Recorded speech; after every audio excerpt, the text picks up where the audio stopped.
Most women believe that their greatest danger lies in betrayal, heartbreak, or abandonment. But Carl Jung's final warning whispered of something far deeper, something far more perilous. He spoke of the empath's slow death by self-erasure, the soul that bleeds itself out in the name of kindness, love, and sacrifice until nothing of the original self remains. And perhaps, today more than ever, this danger lurks in plain sight. In every relationship, where a woman gives until she is emptied, forgives until she is hollow, understands until she becomes invisible, the empath, Jung knew, walks a razor's edge. She carries within her the ancient archetype of the healer, the woman who absorbs the poison of others, who soothes wounds with her own warmth, who can see into the hidden chambers of the human heart. But every archetype has its shadow, and the shadow of the healer is martyrdom. The empath who does not learn to guard her own essence becomes a sacrifice at the altar of other people's hunger. You may think kindness is harmless, that compassion can never destroy you. But have you not felt it? The moment when your gentleness becomes a chain, when your ability to forgive transforms into an unspoken permission for others to keep wounding you, when your patience is mistaken for weakness, and your loyalty is exploited as fuel for someone else's ego. This is not love. This is not virtue. This is self-betrayal, disguised as nobility.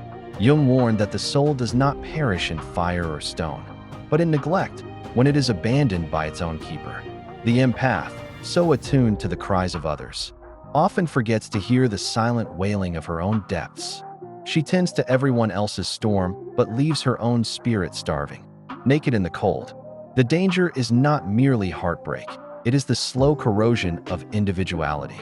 The death of the self before life has even reached its full bloom. To live as an empath without boundaries is to let your shadow be colonized by others. You will carry their projections, their insecurities, their unhealed wounds as if they were your own. You will cradle their brokenness while your own heart fractures.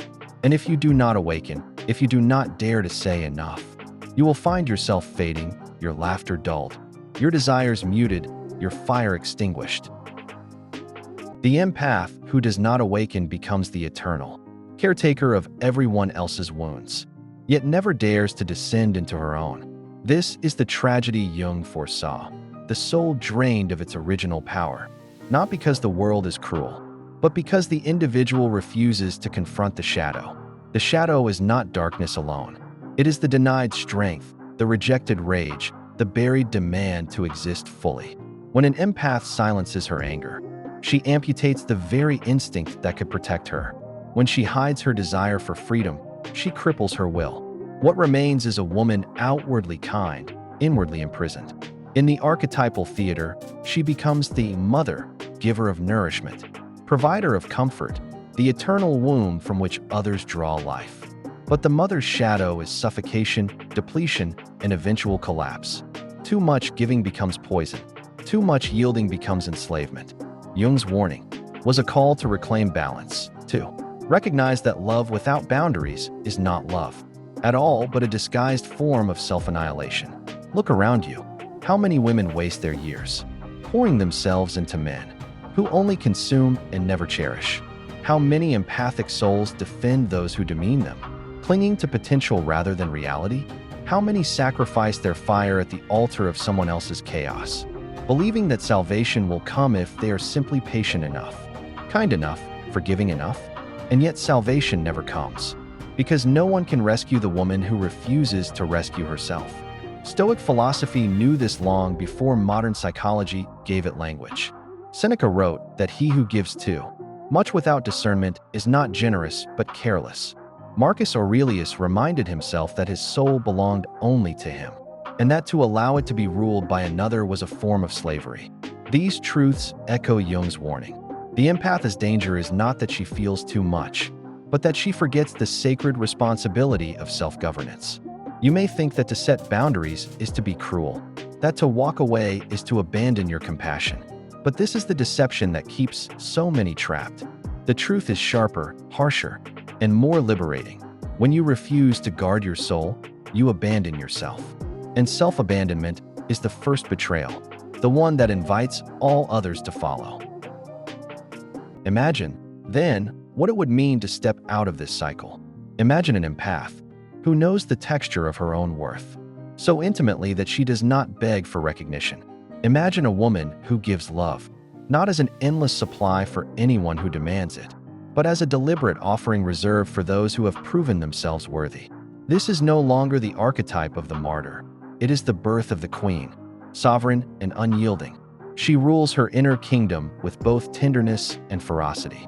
She does not confuse empathy with submission, nor love with servitude. And here lies the paradox. When she learns to guard her essence, her love becomes more potent, not less. For it is no longer scattered, diluted, wasted. It is precise, fierce, and transformative. Only then does her kindness carry weight. Only then does her compassion hold power. But to reach this state, she must enter the wilderness of her own soul. She must face what she has long denied, the anger at being used, the sorrow of self-neglect, the fear of standing alone. She must allow the shadow to speak. And when she does, she will discover that the shadow was never her enemy. It was her guardian all along, waiting to awaken the warrior she forgot she was. To confront the shadow is to descend into the underworld of the self. It is the moment the empath finally dares to stop hiding behind her own goodness and face the darker truths she has buried. For every empath carries unspoken rage, the fury of being overlooked, drained, dismissed.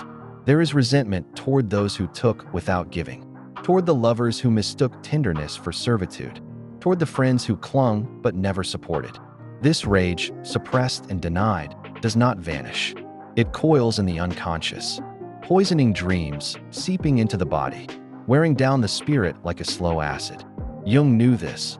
The soul cannot remain divided forever. What is repressed does not disappear.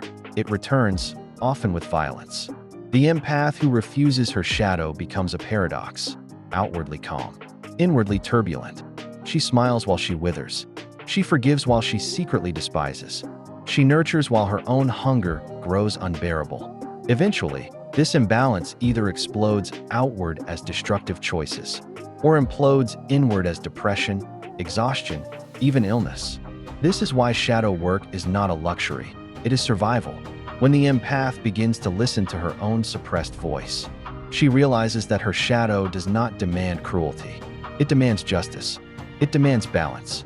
It demands that she stand up for her worth, that she stop confusing love with sacrifice, that she dare to say no without apology. The shadow whispers, "You are not infinite. You are flesh and blood, energy and spirit, and you must not be squandered."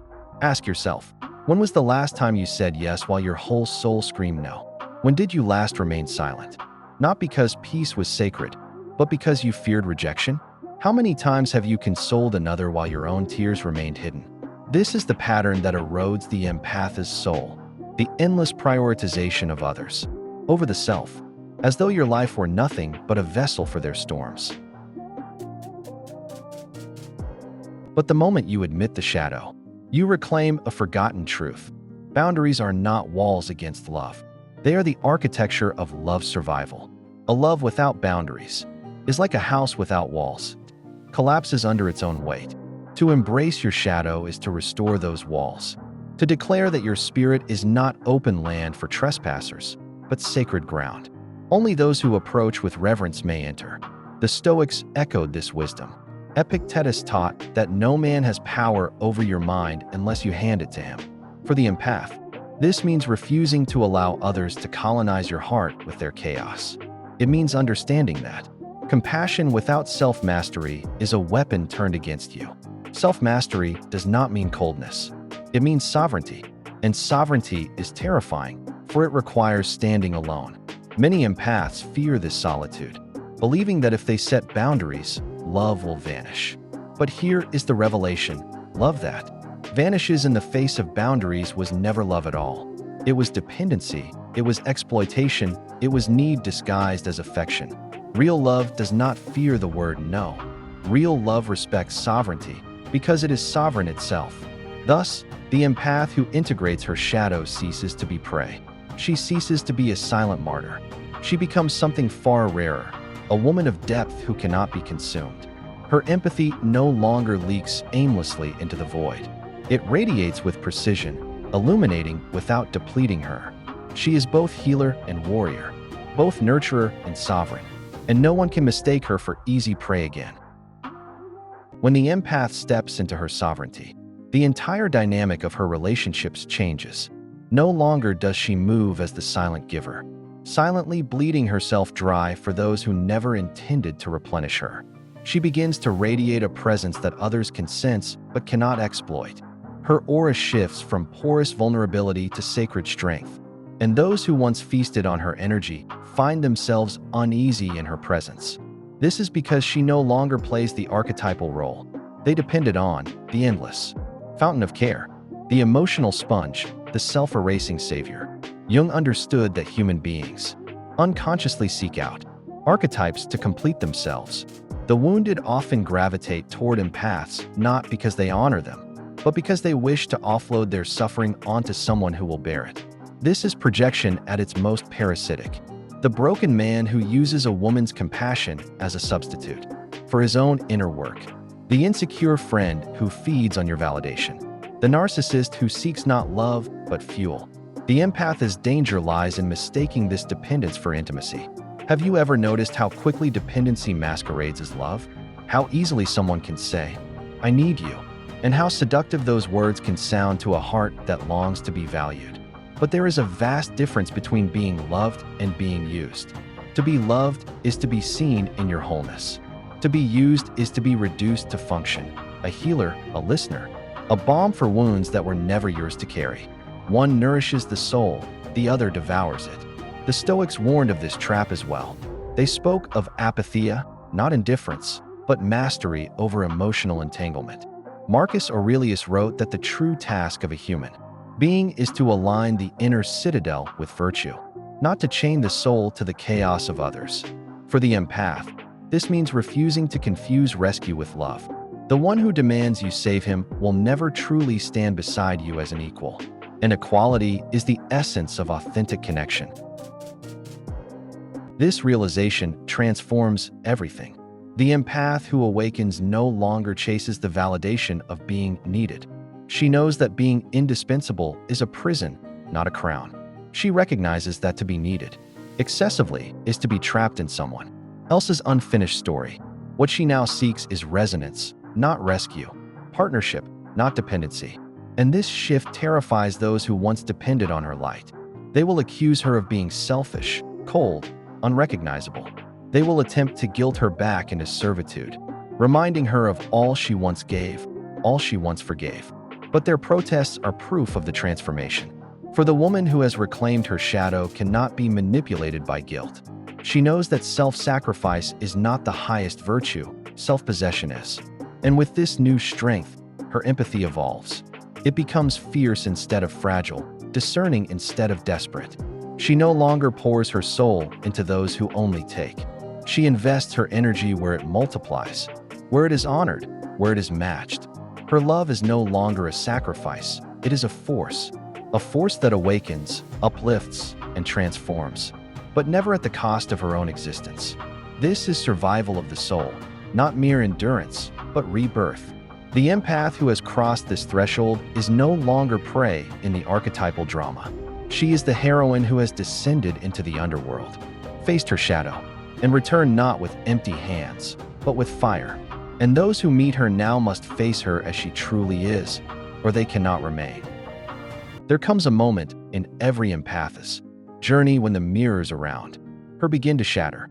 The illusions she once clung to, the belief that patience could transform cruelty, that sacrifice could conjure love, that loyalty could earn respect, crumble before her eyes. This breaking is painful, even devastating, because it exposes how much of her life was built on illusions of reciprocity that never existed. But it is in this very shattering that her awakening begins. Jung warned that the psyche cannot individuate without first dismantling the false images it has built. The empath's false image is that of the savior, the woman who can heal anyone if only she loves enough. It is a noble mask, but it is still a mask. Beneath it lies the deeper truth, that her worth is not measured by her ability to mend the brokenness of others. Her worth is intrinsic, unshakable, sovereign. To cling to the savior archetype is to remain enslaved to the wounds of others. To cast it aside is to step into her own destiny. And yet, this step demands a terrifying courage. For when she stops overgiving, the world reacts. The parasites scatter. The manipulators rage. The codependents accuse. The narcissists withdraw. She is left standing in silence, stripped of the very attachments that once gave her identity. This solitude feels like death, but it is not death. It is purification. It is the burning away of every false bond that kept her chained. Have you felt this silence? The space after walking away from someone who fed on your empathy. The hollow ache that lingers when you refuse to play the rescuer any longer? At first, it feels unbearable, as though love itself has abandoned you. But slowly, a new truth emerges. That love was never there in the first place. What was there was need, control, dependence. The silence you feel is not emptiness, it is freedom. The Stoics understood this kind of freedom. Seneca wrote that no greater bondage exists than to be ruled by another's misery. Marcus Aurelius reminded himself daily that to live in accordance with one's nature is the highest good, even if the crowd does not understand. The empath who dares to stand in solitude is not abandoned, she is aligning herself with this same timeless wisdom. From this silence, something remarkable begins to grow. She starts to hear the voice she silenced for so long, her own. She hears her own desires, her own longings, her own anger, her own joy. For the first time, she realizes that she was not put on this earth to be consumed. She was put here to become. Individuation, the process Jung considered the highest calling of the psyche, requires this exact moment, the death of the false self, and the birth of the authentic one. No longer does she confuse love with endurance. No longer does she tolerate disrespect under the guise of compassion. No longer does she hand over her energy as a free resource for anyone who demands it. Instead, she begins to select. She begins to choose. She begins to see that true empathy is not endless sacrifice, but conscious connection. And this shift marks the rebirth of her soul. For when the empath finally claims her worth, she becomes untouchable. Not cold, not hardened, but sovereign. She still feels deeply, but her depth is no longer a wound.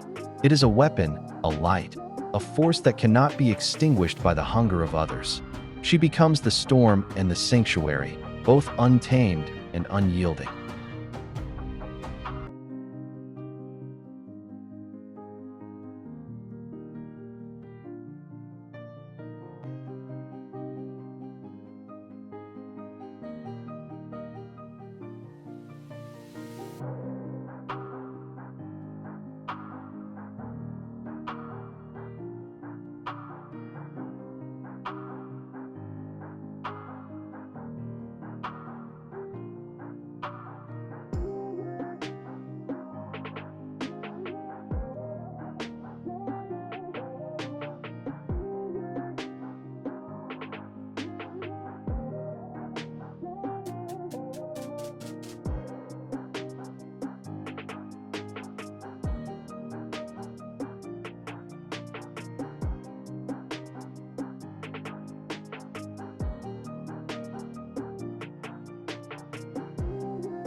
And from this transcendence emerges a new archetype.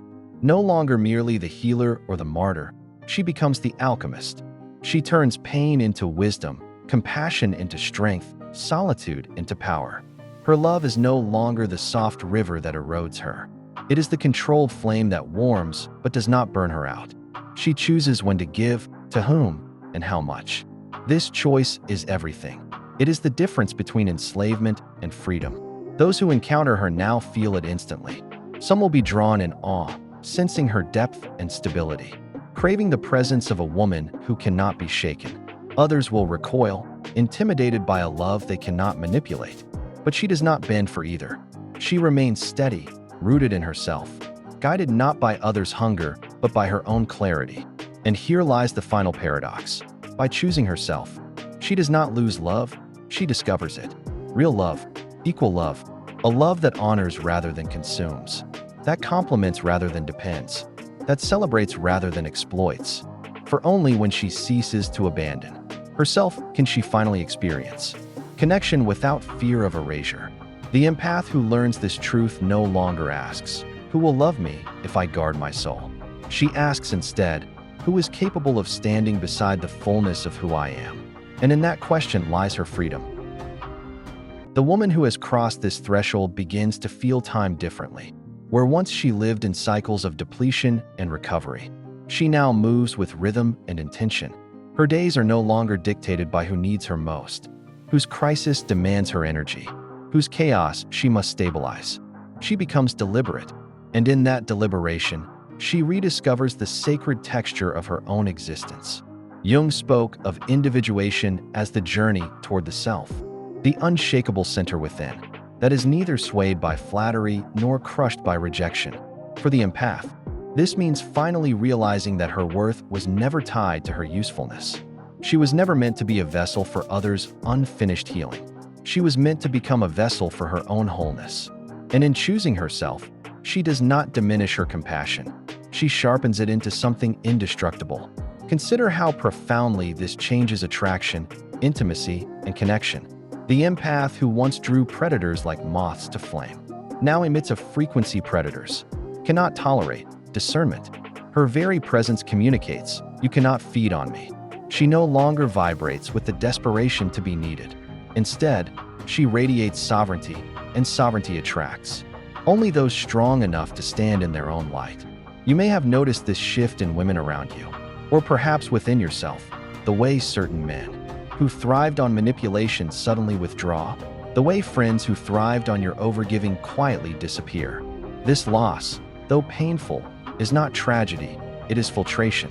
The soul is cleansing its surroundings of what could never truly belong. And in the emptiness that remains, something pure is born: space.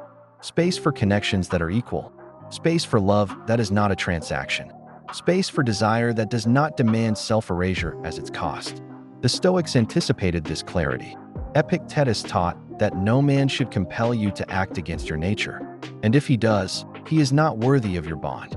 Marcus Aurelius reminded himself that one must live in accordance with the self, regardless of the crowd's demands. The empath, once enslaved by the demands of others, now embodies these ancient truths. She has tasted the solitude of self-possession, and she knows its flavor is not bitterness, it is freedom. And with freedom comes a startling calm.